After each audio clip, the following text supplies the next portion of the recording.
Alrighty, welcome back for week two of our training. It is Michelle Fox, independent beauty consultant with Mary Kay Cosmetics, and today we're going to talk about the key to success in Mary Kay. And it's probably the key to success in almost any other field, but it is consistency. Consistency is absolutely the make it or break it. You can climb the ladder quickly, and many say fast is easy, slow is never. Or you can take your time. I have been one that has been more slow and steady, and that's been okay with me. That's my personality, and I feel that that has allowed me to lay a very solid base. But no matter what, either way, whatever your personality, whatever your style, whatever comes your way, it has to be consistent. You can't, for a week or two, I got a hair somewhere going in my mouth. You can't, for a week or two, go great guns and then do nothing for 3 months and then, get another spurt of energy and do, 3 months of you're in a contest or something, and so then you're really focused, but then you're going to go on vacation, so you already decide that you're probably not going to do much over the summer. You can't be in, out, up, down, here, there, all over the place. There has to be a sense of consistency. Can you ever take a break? Can you ever slow down? Yes, of course you can do that, but when you look at the map, are you seeing a consistency? Do you see what I'm saying?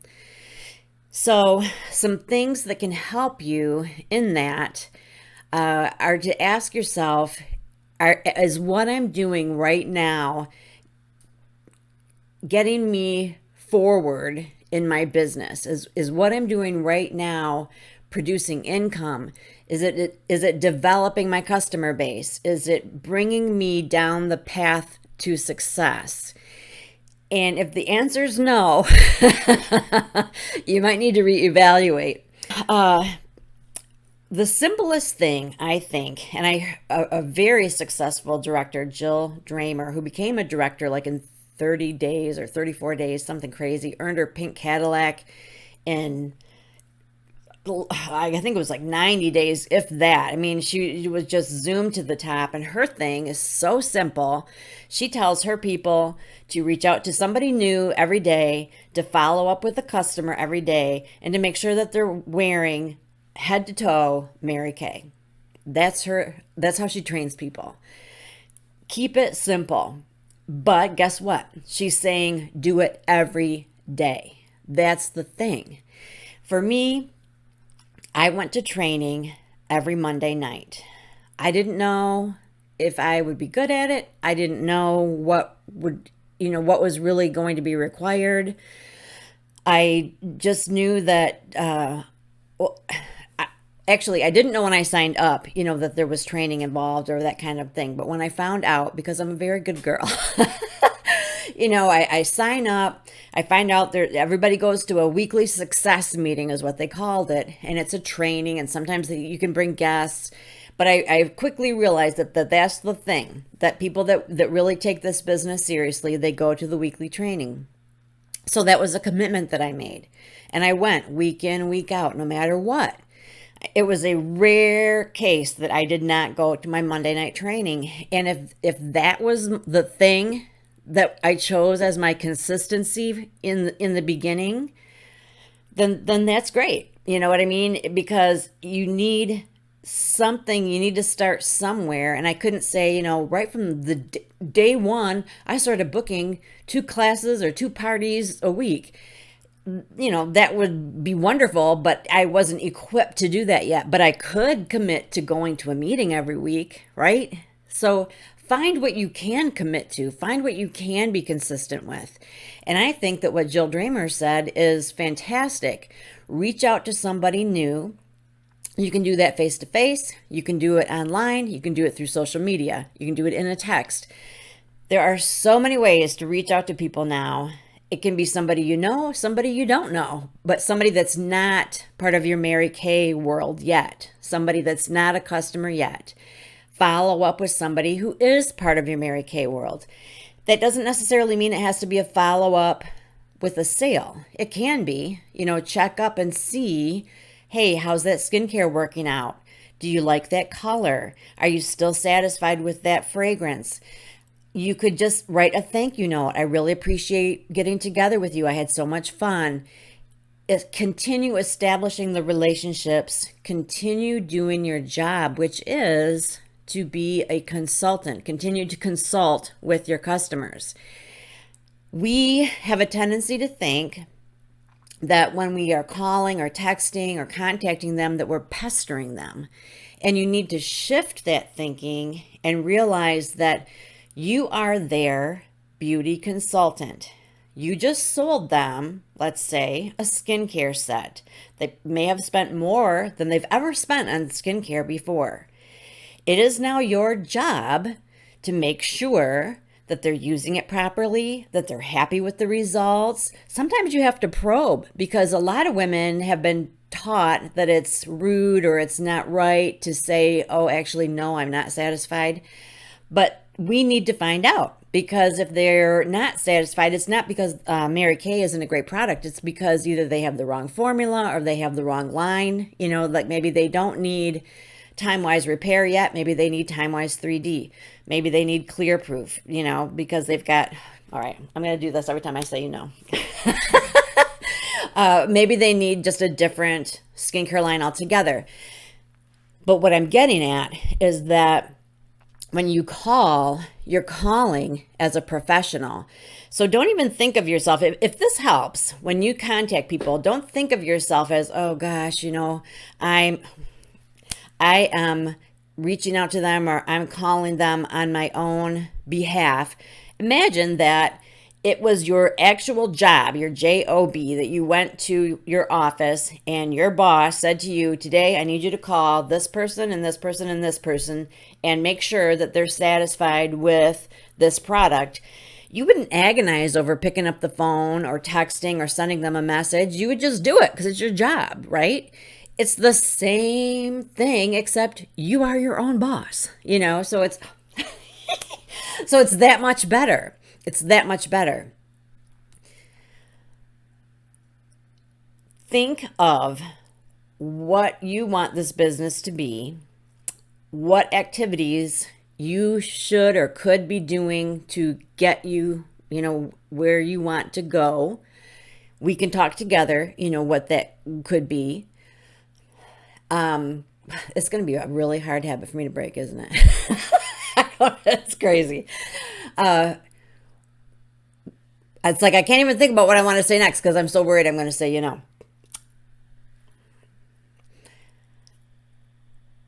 Think about what you want out of this business.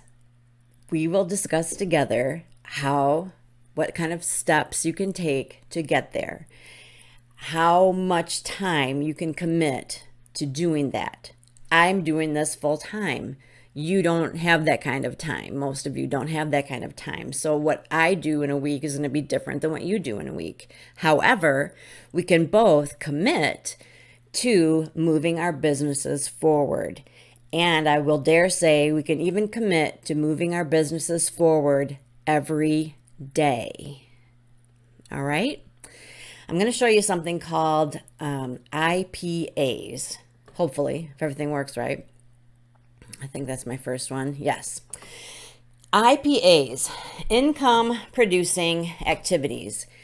This is helping us remember, put in, the forefront of our mind that there's a difference between the things that we do for our business that make money and the things that may be necessary but don't make money.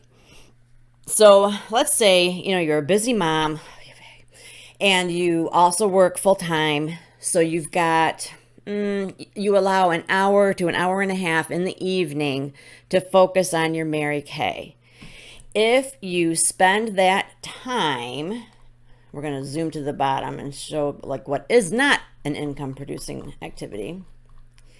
If you spend that hour and a half, and it's easy to do, doing things like making copies, cleaning your office, organizing things, writing out birthday cards, organizing your products, then you will not see your business moving forward. It's so easy to get caught up in the things that appeal to us most. Like, I like to organize. I like to get my desk organized and have my office a certain way.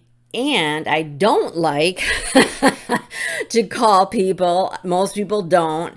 So we find ourselves going back to the things like, well, I'll just sit down and write out my goals. I will think about what section 2 items I need. I'll start thinking about what I am going to have to get when I go to the post office. Those things are important, but they're not income producing.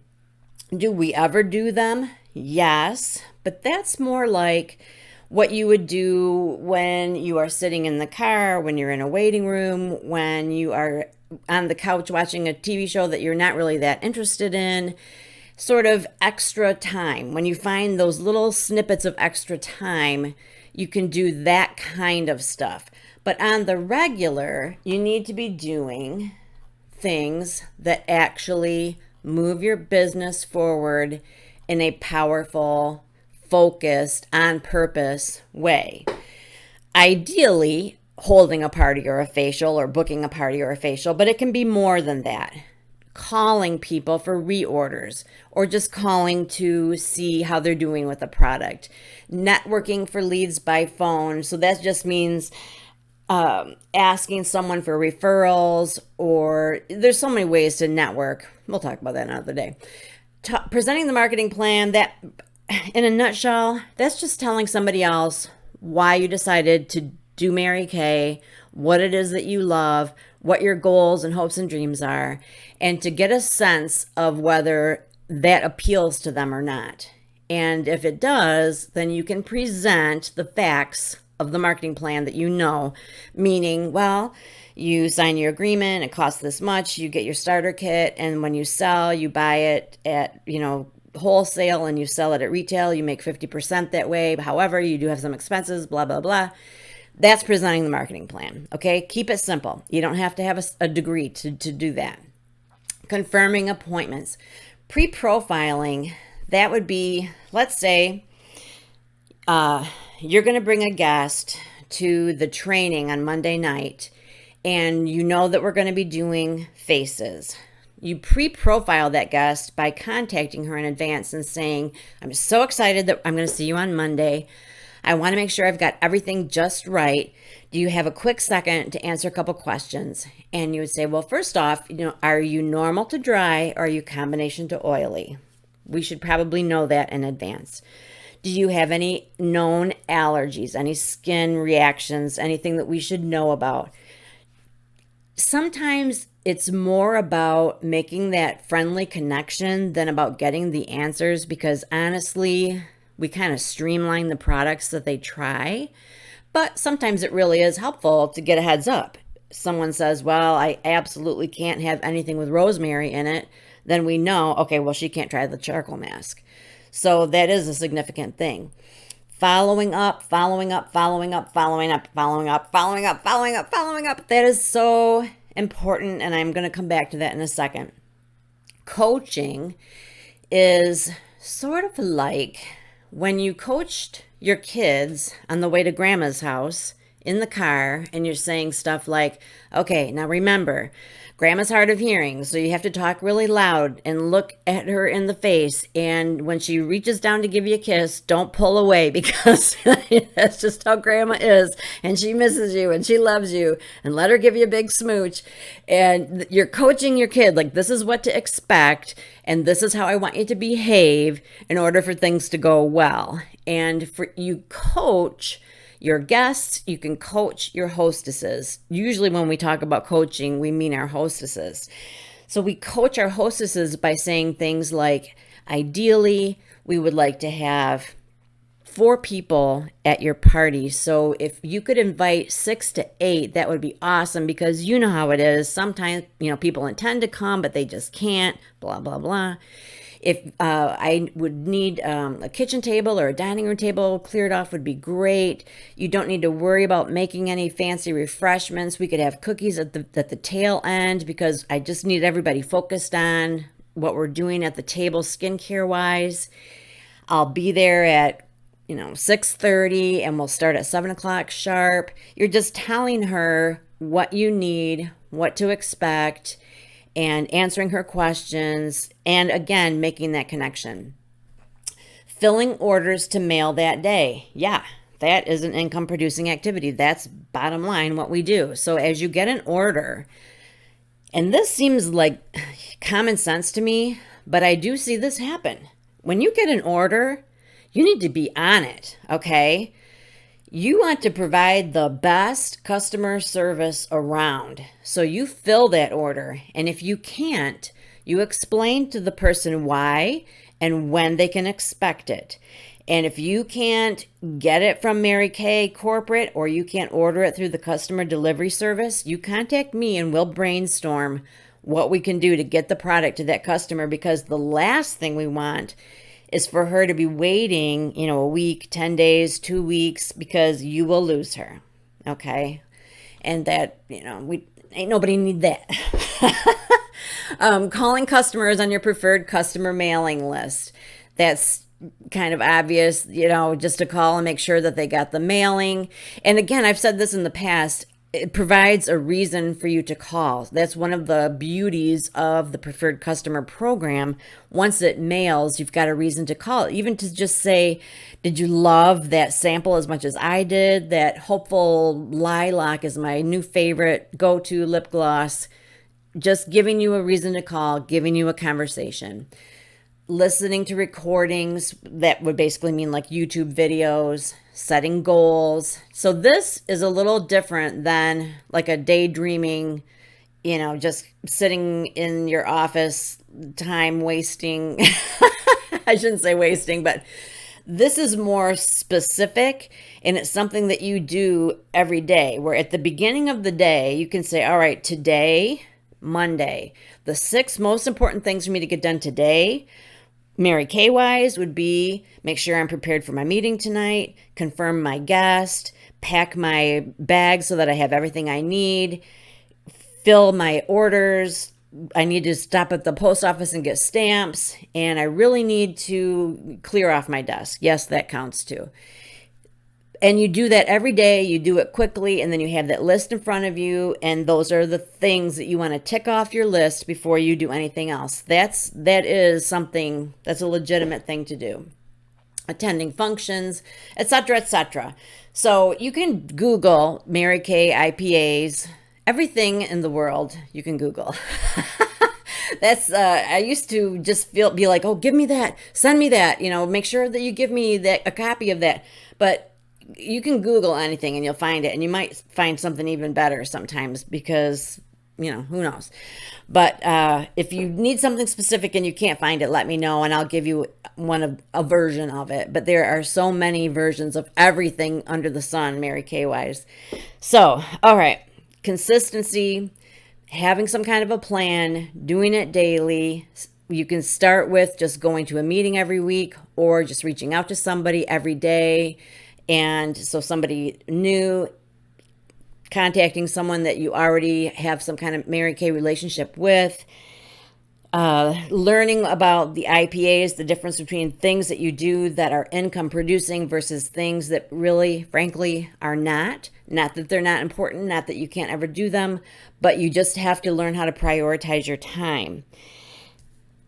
Something else to really get a hold of, and this took me a long, long time, is that it takes several attempts, several contacts, some people call it touches, to really get someone to hear you and to be open to booking with you or trying your product.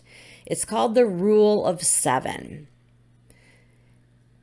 Back, I think in the 20s or 30s, I guess it may be the 30s, when movies were first a thing, the directors and the producers realized statistically that people had to hear or see about the movie. There had to be the big posters and in the newspapers and on the radio.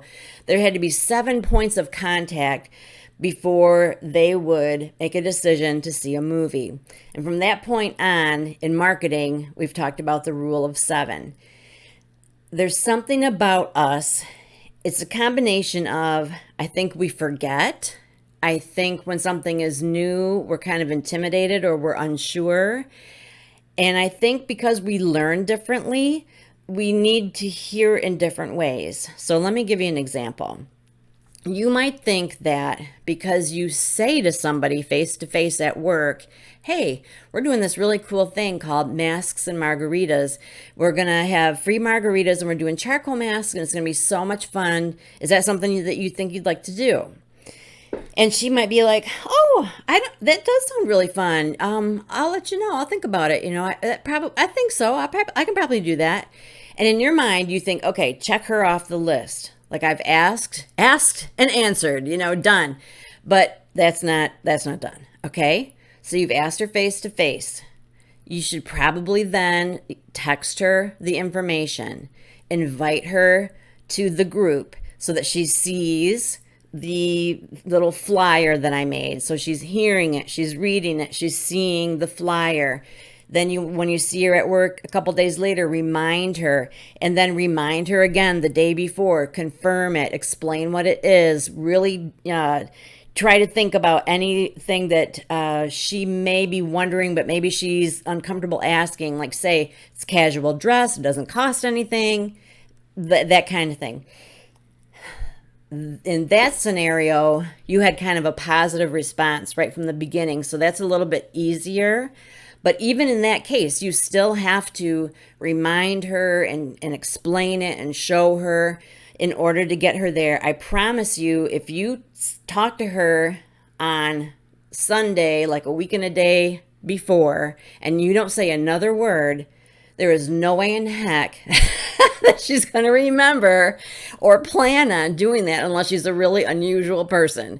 Because people just don't take things that seriously and they can't remember, and just most people just aren't like that. Here's another scenario. When I was at Weight Watchers, a couple people started to realize that I did Mary Kay, and someone would say to me, I really should do a makeover with you sometime. Yeah, I should do that. But she didn't really say, let's do it, let's book it. And so I was like, okay, great, I'll bring you a catalog next time.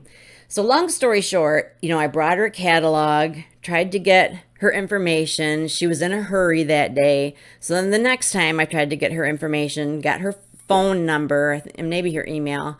I texted her. And then it was like, well, she couldn't get together that week. And so it kept getting, where we were going to do something and then we didn't, and it got postponed. And then it was shifted from we were going to, do one thing into something else. And in my head, every time I tried to reach out to her, I felt uncomfortable because I thought, like, is she not doing this because she changed her mind? Does she really not want to do this anymore? But I thought, okay, as a professional beauty consultant, let's evaluate, what did she tell me? She said she wanted to do this. So in the last time that we contacted each other or connected, she said she couldn't because her grandkids were there. She didn't say she didn't want to do it anymore. She said she couldn't because her grandkids were there. And make sure that you respond. It's like you're playing, like you're throwing a ball back and forth. You threw the ball to her. She said, oh, you know what? I can't do it after all because my grandkids are here. So she throws the ball to you. Then you need to say, well, may I call you in a week and we'll figure out another time? And you just throw the ball back to her. Because otherwise, if you just leave it, you lose it. So we kind of played that game for a while, but eventually we got together. She loved it. She bought it. She's been a preferred customer ever since. But it was probably a 3-month process. And every single time I would be like, oh, it felt funny. It felt awkward. It took some chutzpah, for me to do that. But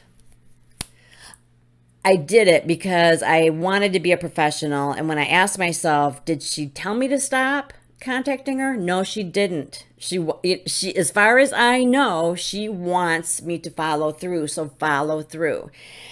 I keep coming back to that, and it's because I I can't express it strongly enough how important it is that you see yourself as a professional so that when you are imagining contacting people that you don't think of yourself as pestering them. And I think it helps you not to seem like you're pestering them because, truth be told, I have had friends that have pestered me. I've had people that have been in direct sales businesses that have asked me over and over and over and over to book, and it's been awkward and kind of icky. And, nobody wants to be that person, but that's where you need to do it differently. You want to act like a professional, the way you say it, the way you carry yourself, the way you express yourself. Listen to what they're saying. If they say no, it's no, and you move on. There's a lot of people in this world. But if they say yes or later, then you figure out, when should I follow up? A lot of times I'll ask. So if somebody says, I would love to go to that masks and margaritas, but I have a cold and it takes me so long to get over a cold, then I will say, okay, so we are going to start doing this every week. So could I call you the following Monday?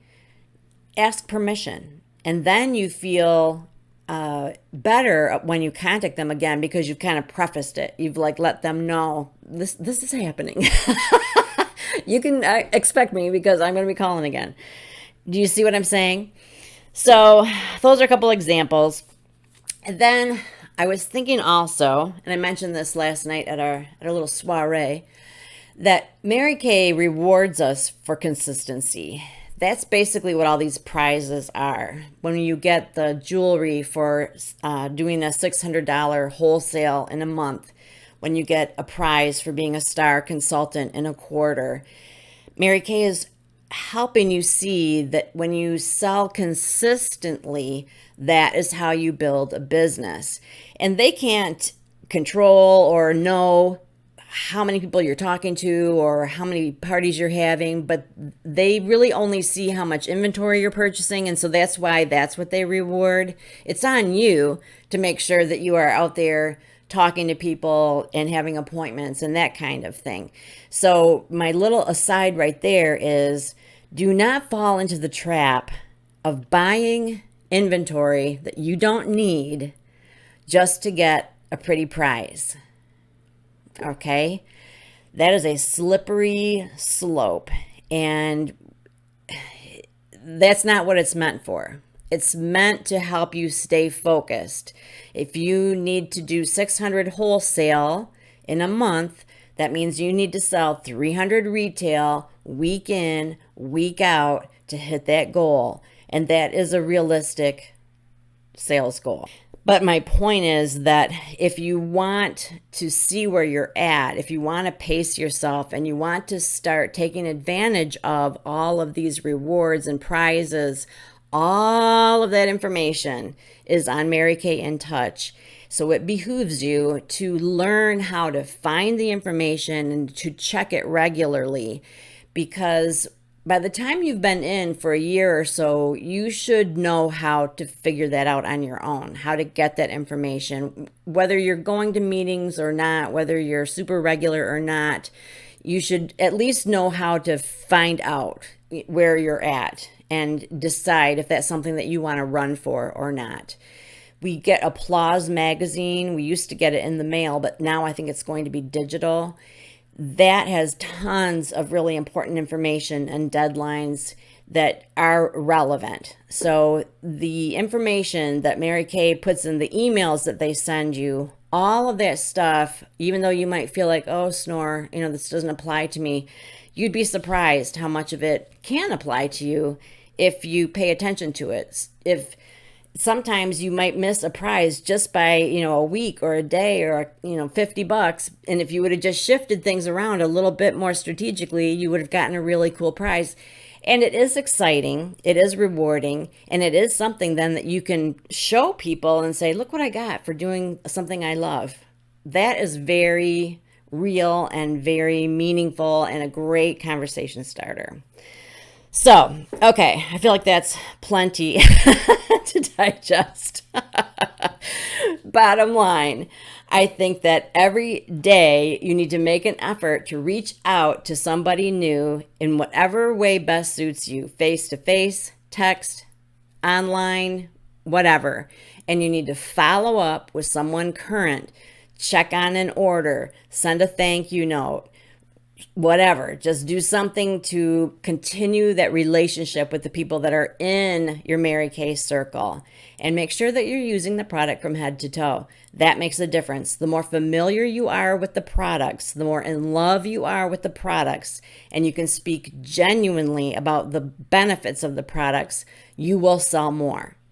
That's a fact. Wonderful rest of your day, and I will be back next Tuesday with another installment of your weekly basic training lessons. Thanks a lot for your time. Bye.